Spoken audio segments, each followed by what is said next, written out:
दर्शकबिन नमस्कार। कार्यक्रम अन्तर्ध्वनिको आजको यो श्रृङ्खलामा यहाँलाई हार्दिक स्वागत छ। दर्शकबिन यो कार्यक्रम यहाँहरूले हरेक हप्ता यसै समयमा हेर्न सक्नुहुन्छ।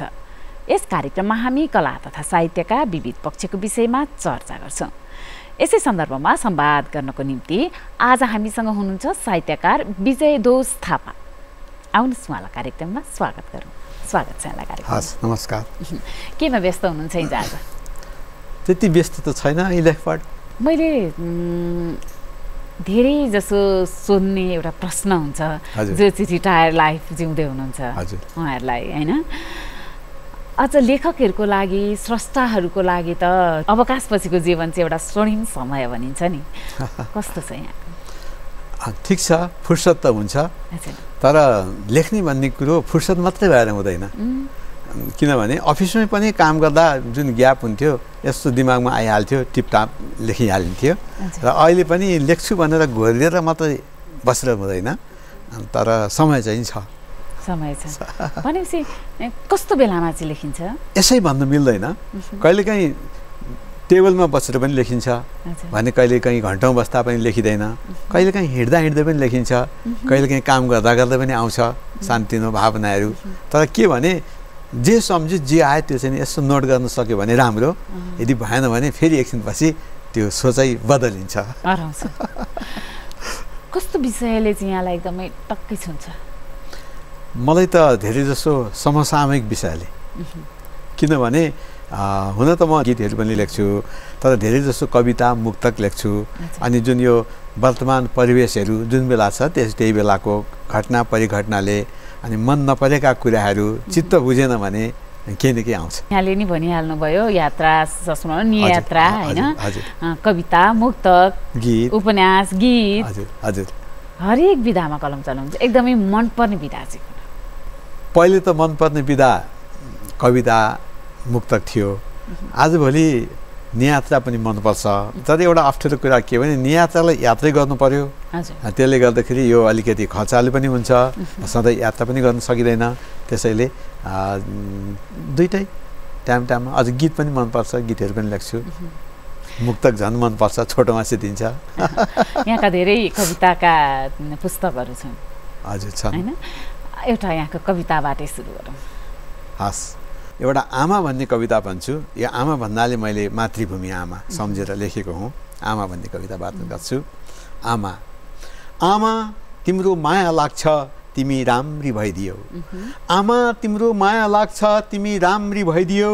हिमाल पहाड तराई मरेस तिम्रो गहना भइदियो। लाली गुराँस सुनगाबामा तिमी सुसज्जित भइदियौ।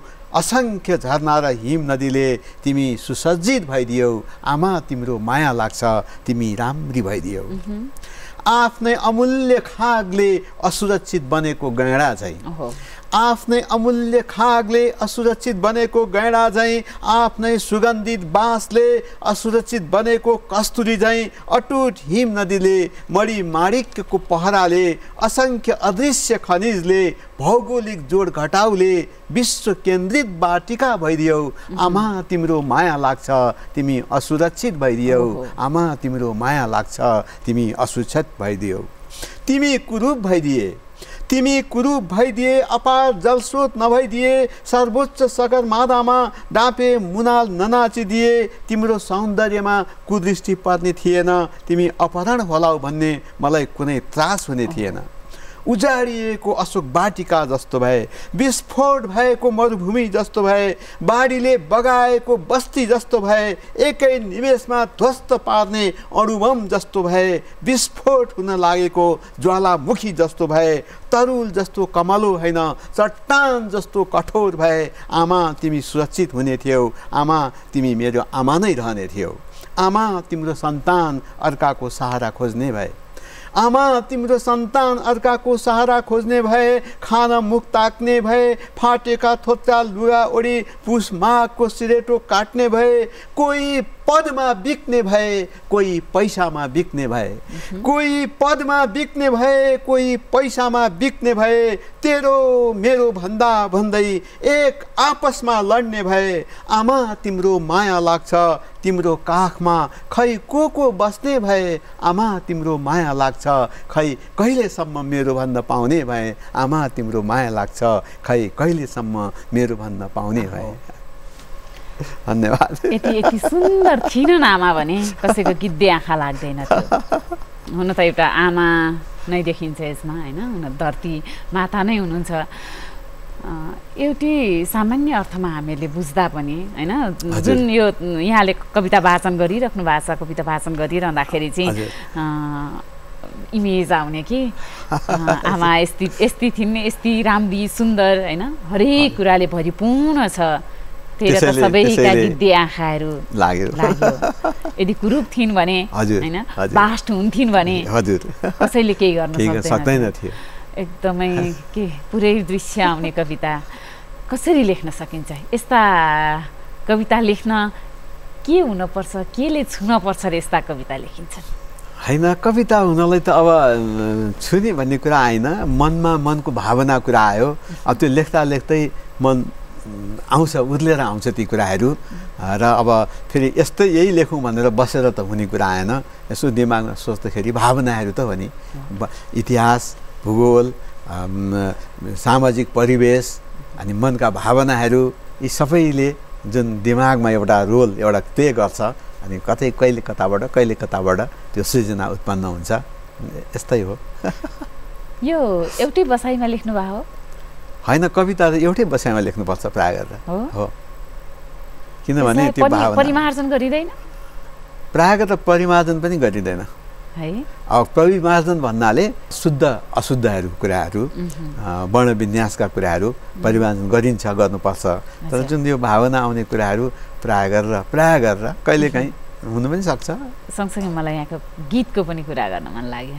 रामकृष्ण ढकालले गाउनु भएको गीत छ नि, रारामा तिमीलाई देखेँ, फेवामा तिमीलाई देखेँ, टल्किएको शीत झर्दा शीतभित्र तिमीलाई देखेँ। कति सुन्दर गीत छ। त्यस्तै अर्को, यति धेरै माया दियो भन्नै सकिन, मायाले नै बाँधिदियो भाग्नै सकिन।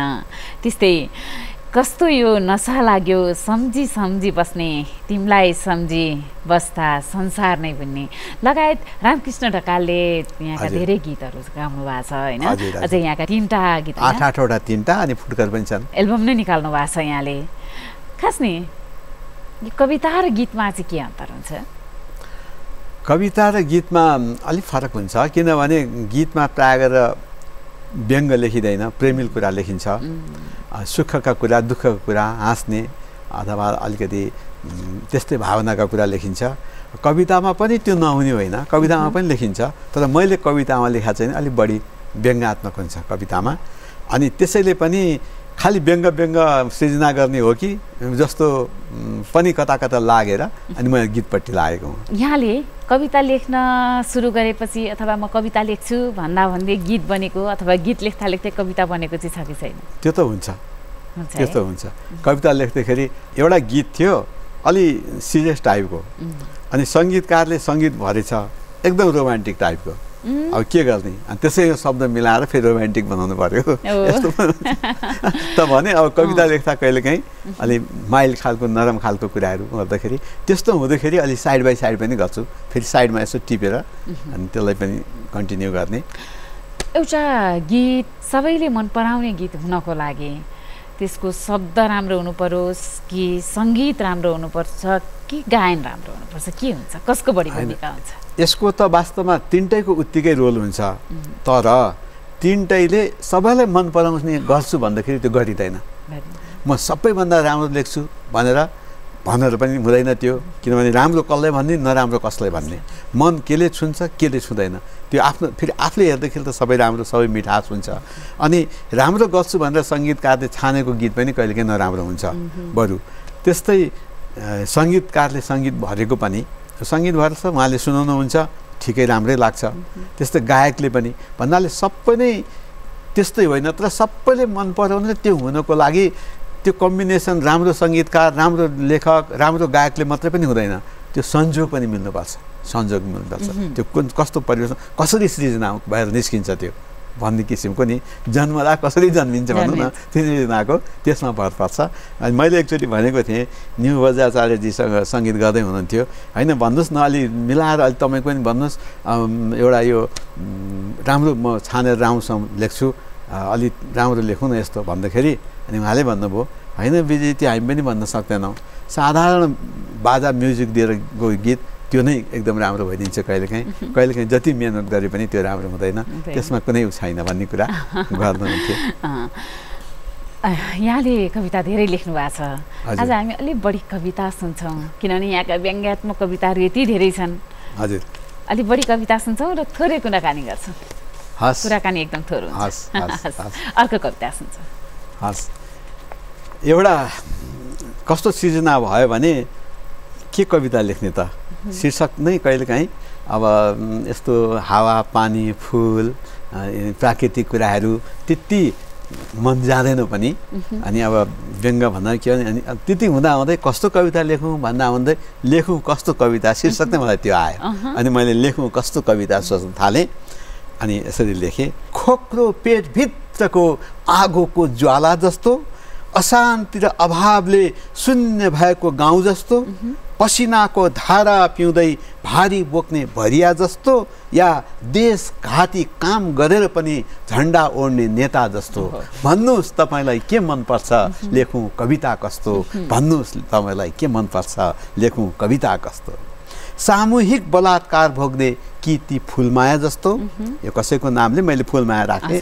सामूहिक बलात्कार भोग्ने के ती फुलमाया जस्तो पुल मुनि सिस्नोमा फ्याँकिएको बालक जस्तो या भित्रभित्रैबाट चिच्याइरहने कराइरहने ती चिहान जस्तो भन्नुहोस् तपाईँलाई के मनपर्छ लेखौँ कविता कस्तो भन्नुहोस् तपाईँलाई के मनपर्छ लेखौँ कविता कस्तो। आकाशबाटै सिनो खोज्दै हेर्ने ती गिद्ध जस्तो कसैले हाम्रो शान्ति हाम्रो देशलाई आँखा गाडेको सम्बन्धमा आकाशबाटै सिनो खोज्दै हेर्ने ती गिद्ध जस्तो शान्तिको परेवा देख्दा गाजी हाल्ने बाज जस्तो निमुखा देख्दा सिंह जस्तै गर्जने ती शोषक जस्तो पदमा पुग्दा निर्लज्ज बन्दै सिंगै देश रित्याए जस्तो आफ्नो स्वार्थी पूर्ति गर्न देशकै साँचो सुम्पे जस्तो भन्नुहोस् तपाईँलाई के मनपर्छ लेखौँ कविता कस्तो भन्नुहोस् तपाईँलाई के मनपर्छ लेखौँ कविता कस्तो।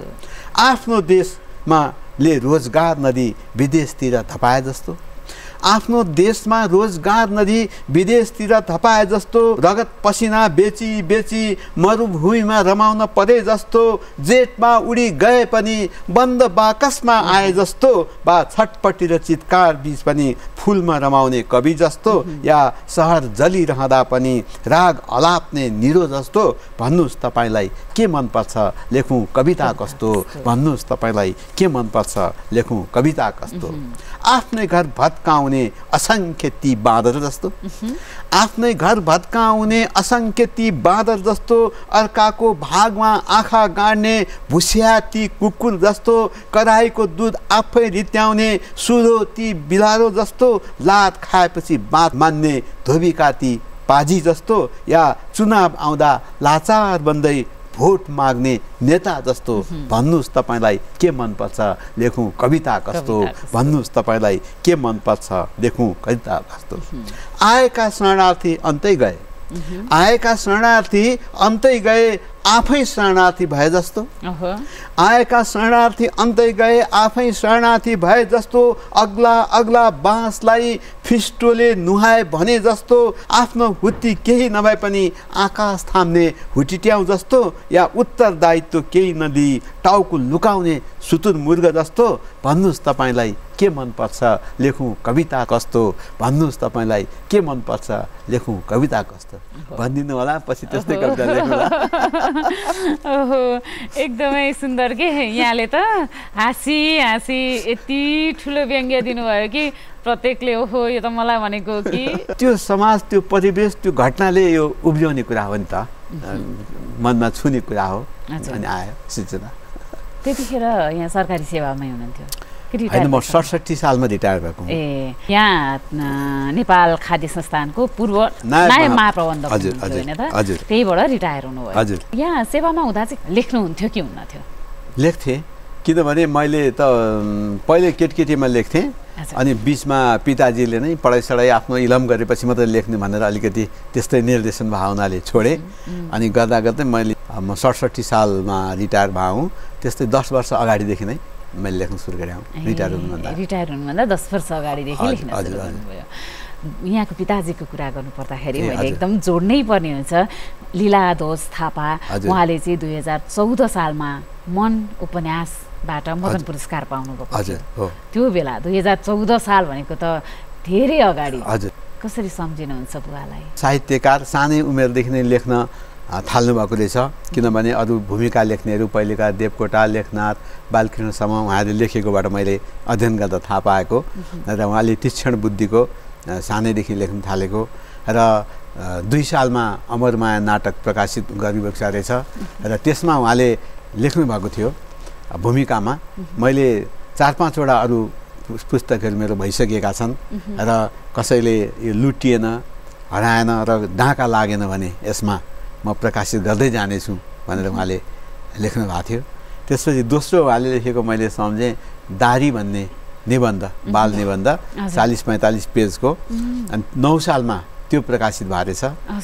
त्यसपछि त्यसले चाहिँ नि निकै नै चर्चा पाएको रहेछ त्यसले पनि। र अहिले धेरै साहित्यकारले खै त्यो निबन्ध भनेर मलाई धेरै घचघच्याएको हुनाले मैले एउटा पिताजीको नाउँमा लीलाध्वज थापा साहित्य प्रतिष्ठान 73 सालमा स्थापना गरेको हुँ। त्यहीबाट पुस्तकहरू पनि प्रकाशित गर्छु केही। यसपालि त्यसलाई मैले 9 सालको पुस्तकलाई पुनः प्रकाशित गर्दैछु। उहाँले हुन त बाल निबन्ध भनेको छ, तर यो बाल होइन, वृद्धलाई नै व्यङ्ग्यात्मक निबन्ध चाहिँ फेरि। दारी भनेर सिम्पल दारीको होइन कि भारी व्यङ्ग छ त्यसमा, भारी व्यङ्ग्यात्मक निबन्ध हो। र यो असार 21 गते मैले यो वार्षिक कार्यक्रम हुन्छ एकाडेमीमा, त्यहाँ विमोचन गराउँछु। भनेपछि व्यङ्ग्य गर्ने चाहिँ यहाँले बुवाबाटै सिक्नुभयो? बुवाबाटै आए जस्तो? त्यो त हो, किनभने बुवा पनि कविताहरूमा धेरै व्यङ्ग्य गर्ने। बुवाको एउटा भन्ने कविता थियो, त्यहाँ जुनसुकै कार्यक्रममा पनि जति कविता भने पनि त्यसलाई सुनाउनै पर्ने फरमाइस गर्थे मान्छेहरूले। ल अहिले पनि सुनाउँ न बुवाको त्यो बुवाको कविता। भन्ने कविता कस्तो व्यङ्ग्य थियो।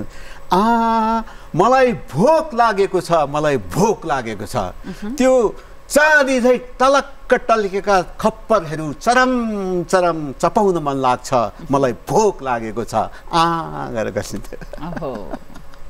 त्यो व्यङ्ग्य हो, एकदमै पुरै भित्रैदेखि तातेर चाहिँ झुरमुराएर चाहिँ होइन भनिएको कविता। यो कविता पछि छाप्नलाई पनि मैले धेरै खोजेँ, पाइएन।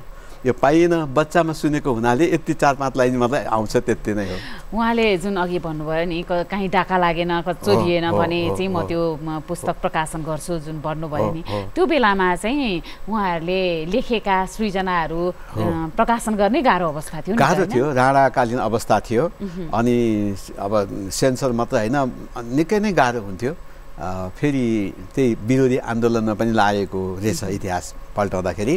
त्यसले गर्दाखेरि त कहिले कलकत्तातिर भाग्नु परेको, कहिले के गर्नु परेको, पढाइ छोड्नु परेको। त्यसले गर्दा प्रकाशन गर्न अलि गाह्रै थियो। त्यसै भनेपछि आफ्ना सृजनाहरू पुस्तकहरू पनि ढुक्कले प्रकाशन गर्न पाउने अवस्था थिएन? तर कतिपय त पछिसम्म पनि थिएन। अब अहिले पनि त कति विचार गर्नुपर्ने हुन्छ, अनेक बात लाग्छ, छन् त्यो त। त्यो छ। अनि ती पुस्तकहरू चाहिँ छन् कि छैनन् अहिले? उहाँले जुन मेरो हराएनन् भने, डाका लागेन भने, त्यसैमध्ये यो उपन्यासहरू पनि पढेको जस्तो लाग्छ। र अरू थुप्रै पाण्डुलिपिहरू थियो, पछि आफैले सम्हाल्न नसक्दा ती चाहिँ नि हराएर गए, यताउता गए, नासे। अलिकति प्रसङ्ग मोडे। यहाँले भन्नुभयो म 56-57 सालदेखि लेख्न सुरु गर्नुभयो। त्यो त जे होस् लेख्न सुरु गरेको सुरुकै अवस्था थियो, लेखाइको लागि नयाँ नै थियो।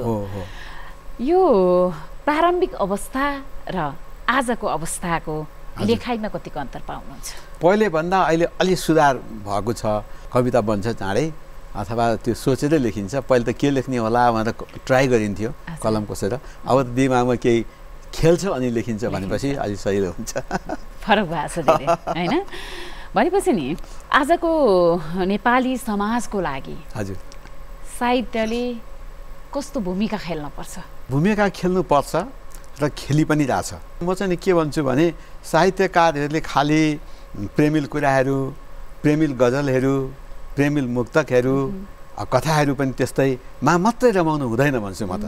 किनभने अहिलेको वर्तमान परिप्रेक्ष्यमा यति विकृति छ, यति विसङ्गति छ, यति लापरवाही छ, यति भ्रष्टाचार छ, तीमा बोल्नुपर्छ। र मैले यो कार्यक्रममा पनि भन्ने गरिरहेको छु, यदि तपाईँ 5 शेरको गजल लेख्नुहुन्छ भने 1 शेर त वर्तमान परिप्रेक्ष्यको लागि लेख्नुहोस्। यदि 5 वटा मुक्तक लेख्नुहुन्छ भने एउटा भए पनि त्यसमा लेख्नुहोस्। किनभने हामी लेख्ने नै साहित्यकारले हो, अरू कसले भन्छन्। एकचोटि त मलाई मेरो यो अलिकति व्यङ्ग कविता देखेर कसैले के लेख्नुहुन्छ व्यङ्ग लेखेर के हुन्छ, केही पनि हुँदैन तपाईँले लेखेर, नलेख्नुहोस् यस्तो बरु पनि भन्नुभयो। अनि मैले के भने होइन, लेख्नुपर्छ, म लेख्छु। मैले जस्तै अर्कोले लेख्छ, अर्कोले लेख्छ, एकले लेखेपछि अलिकति त्यो विकृति गर्नेहरूको घटनामा घाम त लाग्ला नि। सबैले चुप लाएर बसेर त त्यो कसरी भयो र?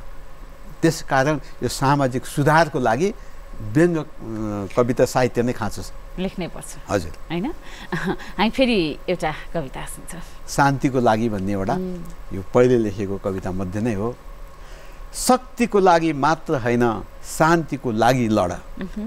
सबै शक्तिको लागि मात्रै किन लड्ने? शक्तिको लागि मात्र होइन, शान्तिको लागि लड। कति मात्र पछि सर्छौ, अलिकति अघि सर, शान्तिको लागि अघि सर। सबैको चाहना शान्ति हो भने, सबैको चाहना शान्ति हो भने एक आपसमा लडाइँ किन? शक्ति र शानको लडाइँ गर्छ भने शान्तिको ढोङ किन? शक्तिको शान्त गर्छ भने शान्तिको ढोङ किन गर्नु त? शान्ति पनि चाहिएन भने भिडे भइहाल्यो नि। शान्ति पनि चाहने, लडाइँ पनि चाहने। यस्तै ढोङ र स्वार्थले विद्रोहको झिल्का उड्यो। यस्तै ढोङ र स्वार्थले विद्रोहको झिल्का उड्यो। झिल्का त्यो ज्वाला बनी धेरैको धेरै उड्यो। किरा फट्याङ्ग्रा जीव जन्तु सारा सखा भए। छली र ढोगीहरू गिद्ध झैँ उडिरहे। छली र ढोगीहरू गिद्ध झैँ उडिरहे। छोटो सुन्दर। हामी अलिकति अन्तिमतिर आछौँ, त्यही भएर मैले यहाँको हरेक विधा छ, अलिकति अर्को विधाको पनि कुरा गरौँ भनेर मैले यसमा धेरै कुराकानी गर्न चाहिनँ। जस्तै मलाई यहाँको यात्रा संस्मरणको कुरा गर्न मन लाग्यो। घुम्दा घुम्दै अद्भुत गुफा भनेर जुन यहाँले नियात्रा अमेरिकामा लेख्नुभयो, सायद यो अमेरिका घुम्न गएकै बेलामा लेखिएको हुनुपर्छ, होइन? अघि पनि कुरा गर्नुभयो नियात्राले खर्चिलो नै हुन्छ भनेर। म नियात्रा नै लेख्छु भनेर चाहिँ कहीँ घुम्न जानु भएको छ कि छैन? त्यो त छैन। गएको बेलामा लेख्नु भएको छ, होइन? अनि अर्को जस्तै कर्णालीको कुनुदेखि मानसरोवरसम्म भनेर चाहिँ आफ्नै देशमा होइन, अब कर्णाली भनिन्छ नि टुकी मुनिको अँध्यारो भनेर। कर्णालीको कुनुदेखि मानसरोवरसम्म यात्रा संस्मरण जुन यहाँले लेख्नु भएको छ, त्यो पनि काम केही सिलसिलामै लेख्नु भयो हो या विशेष घुम्नै जाँदा लेख्नु? होइन, त्यसमा 3टा छ। एउटा अन्नपूर्ण परिक्रमा छ, एउटा मानसरोवरसम्मको छ, त्यो चाहिँ नि घुम्दै गएर लेखेको हुँ। अर्को कर्णालीको कुनो चाहिँ नि कस्तो परिवेश पर्यो भने यो 32-33 सालमा म MA पढ्दै थिएँ TU-मा। त्यतिखेर फर्स्ट इयर पढेपछि 10 महिना गाउँमा गएर काम गर्नु पर्थ्यो। अनि त्यसपछि फेरि आएर 1 वर्ष पढेपछि 3 वर्षको कोर्स हुन्थ्यो। फर्स्ट इयर सकेर गाउँमा जाने बेलामा लट्रीबाट सुगम जिल्लै परेको थियो। तर त्यो बेलामा के भयो भने पहिलोचोटि कर्णाली अञ्चलको हुम्ला राखिया थियो। अनि स्टुडेन्टमा विवाद आयो, यस्तो दुर्गम जिल्लामा पठाउने। कर्णाली हुम्ला भनेपछि अहिले पनि राम्रोसँग यातायात सुचारू छैन। त्यो बेलामा त लड्दै पड्दै झिन्डिँदै चिछेरिँदै खस्दै चिप्लिँदै जानु पर्थ्यो। भने यस्तोमा विद्यार्थीलाई पठाउने भनेर एक किसिमको शान्तिनो विद्रोह जस्तै भएको थियो। स्ट्राइकै त भएन, विद्रोह जस्तोमा। अनि मैले चाहिँ यसो सोचेँ, ओहो मैले गर्ने काम सेवा भन्ने नै त्यस्तो दुर्गम ठाउँमा हो जहाँ अहिलेसम्म सरकारको दृष्टि नै पुगेको छैन। अहिले त पुगेको छैन, त्यो बेलामा त केही जिरो थियो, केही पनि थिएन। बाटो थिएन, कुलो थिएन, खान पाउँदैन थिए, शिक्षा थिएन, स्कुल केही नै थिएन। भने त्यस्तो ठाउँमा मैले गरेको सेवा त्यो सेवा ठहरिन्छ। र मैले गरेको सानो कुरो पनि त्यहाँको लागि धेरै हुन्छ।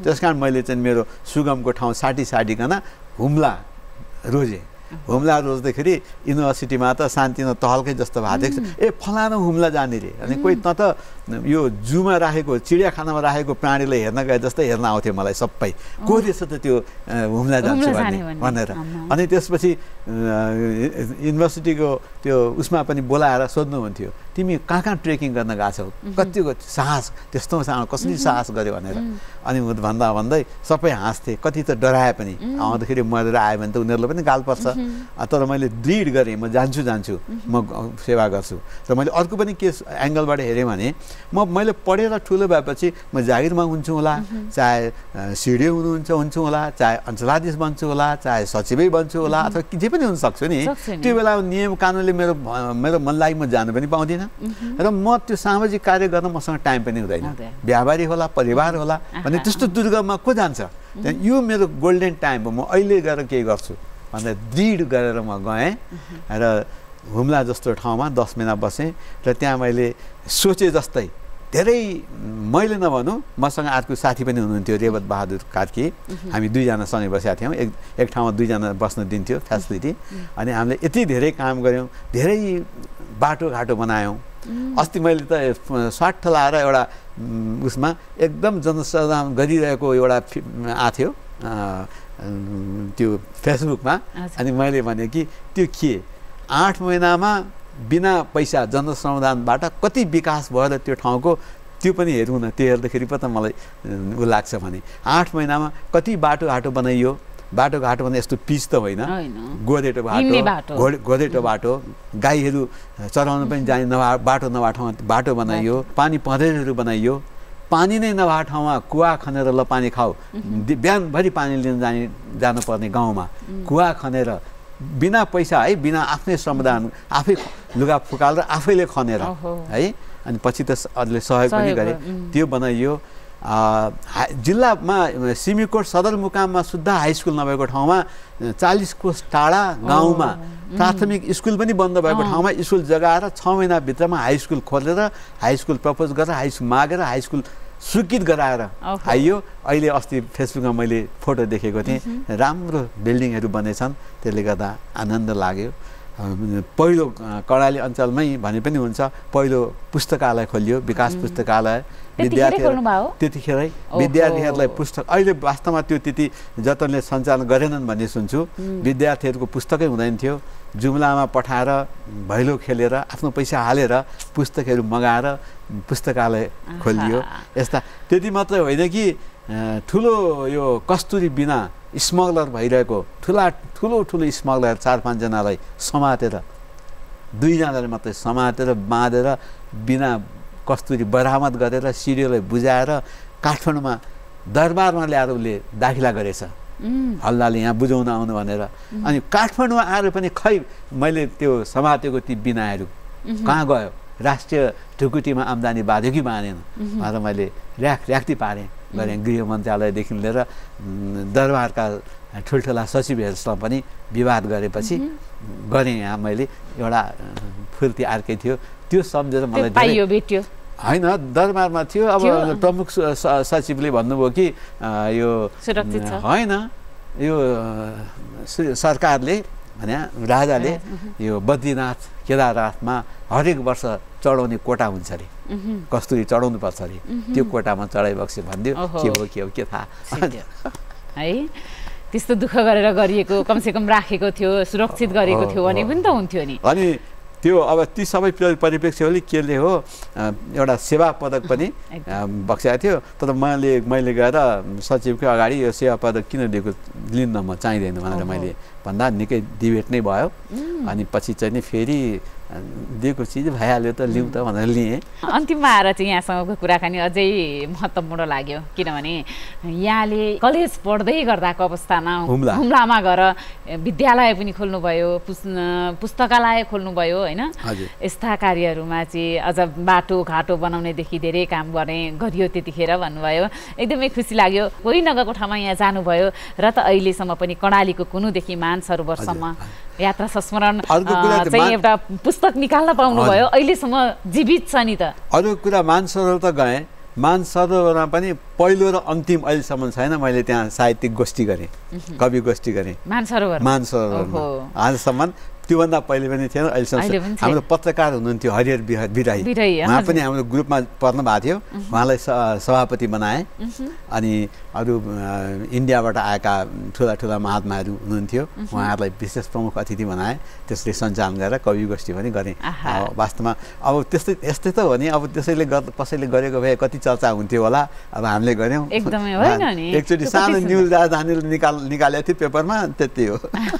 तर पनि त्यो सुरक्षित रहन्छ, किनभने यहाँहरुसँग त छ नि त, भए पनि नभए पनि आफूले सन्तुष्टि छ नि, आफ्नो सन्तुष्टि कुरा।